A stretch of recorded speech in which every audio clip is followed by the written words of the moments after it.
বাংলাদেশের আকাশে নতুন কোনো যুদ্ধ বিমানের প্রলয়চক্র কি শুরু হতে যাচ্ছে? এটি এখন সবচেয়ে বড় আলোচনার বিষয়।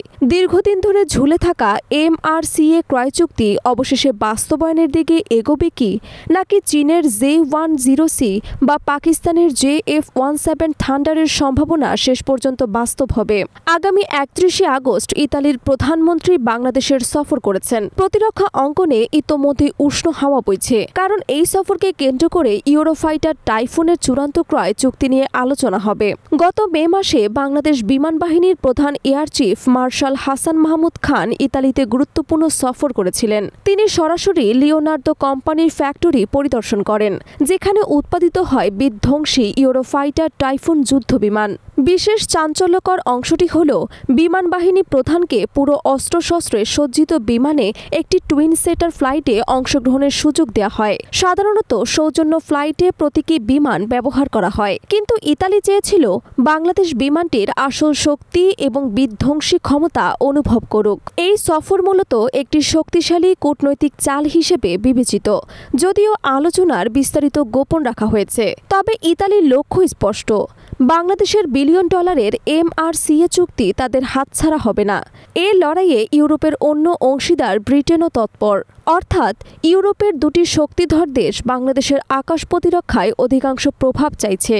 ঠিক একই সময়ে পাকিস্তানের উপপ্রধানমন্ত্রী এবং পররাষ্ট্রমন্ত্রী ইশাকদার বাংলাদেশ সফরে আসছেন। তাদের মূল এজেন্ডা JF-17 থান্ডার যুদ্ধবিমান বিক্রির প্রস্তাব। এর ফলে বাংলাদেশের আকাশে তৈরি হচ্ছে একটি অত্যন্ত জটিল প্রতিরক্ষা প্রতিযোগিতা, যেখানে ইউরোপের টাইফুন, চীনের প্রযুক্তি এবং পাকিস্তানের JF-17 একসাথে যুক্ত। ফ্রান্সের রাফাল এবং রাশিয়ার অস্ত্রশস্ত্র এই চক্রে অন্তর্ভুক্ত। পাশাপাশি বাংলাদেশের ভেতরের রাজনৈতিক এবং প্রশাসনিক প্রক্রিয়াও MRCA চুক্তির বাস্তবায়নে গুরুত্বপূর্ণ ভূমিকা পালন করছে। বর্তমানে কিছু শীর্ষ আমলা মনে করছেন, বিলিয়ন ডলারের সামরিক ক্রয় রাজনৈতিক সরকারের কাজ হওয়া উচিত, অন্তর্বর্তীকালীন সরকারের নয়। এ কারণে প্রক্রিয়াটি বর্তমানে অনিশ্চয়তার মধ্য দিয়ে চলছে। অন্যদিকে ইতালি এবং ইউরোপীয় সংস্থাগুলো এই চুক্তি সহজে হারাতে রাজি নয়। প্রতিটি ইউরোফাইটার টাইফুন বিমান উৎপাদন এবং রপ্তানিতে বিলিয়ন ডলার বিনিয়োগ প্রয়োজন। বাংলাদেশের 16টি বিমান ক্রয় নিশ্চিত হলে শুধু বিমান বিক্রি নয়, বরং অস্ত্রশস্ত্র, রক্ষণাবেক্ষণ, প্রশিক্ষণ এবং ভবিষ্যৎ আপগ্রেডের বাজারও খুলবে।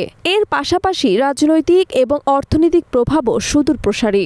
অতীতের ঘটনা থেকে জানা যায়, ডেসল্ট রাফায়েল বা ইউরোফাইটার টাইফুনের মধ্যে যাচাই বাছাই শেষে বিমান বাহিনী টাইফুন ক্রয় করতে চেয়েছিল। তবে অভিযোগ রয়েছে, প্রাক্তন সরকার এবং বিমান বাহিনী প্রধানের দুর্নীতি চুক্তি দীর্ঘ সময় ঝুলিয়ে রেখেছিল। 2020-21 সালে $2.5 বিলিয়ন বরাদ্দ থাকা সত্ত্বেও বিমানগুলো এখনও আকাশে ওঠেনি। বর্তমানে MRCA ক্রয় প্রক্রিয়া নতুন প্রাণ পাচ্ছে, তবে ভেতরকার শক্তিশালী মহল এবং শীর্ষ আমলাদের সংশয় এই চুক্তিকে জটিল করে তুলেছে। বিমান বাহিনী প্রধানও এখন পর্যন্ত জোরালো পদক্ষেপ নিচ্ছেন না, যা প্রক্রিয়াটিকে অনিশ্চয়তার মধ্যে রাখছে। এ পরিস্থিতিতে আন্তর্জাতিক শক্তিগুলো তাদের বিলিয়ন ডলারের বিনিয়োগ রক্ষা করতে তৎপর ভূমিকা পালন করে। চূড়ান্ত সিদ্ধান্ত এখন বাংলাদেশের হাতে। বাংলাদেশের জন্য সবচেয়ে বড় চ্যালেঞ্জ হলো এই সুযোগটি সঠিকভাবে কাজে লাগানো এবং আকাশের নতুন শক্তিশালী প্রতিরক্ষা ব্যবস্থার সূচনা করা।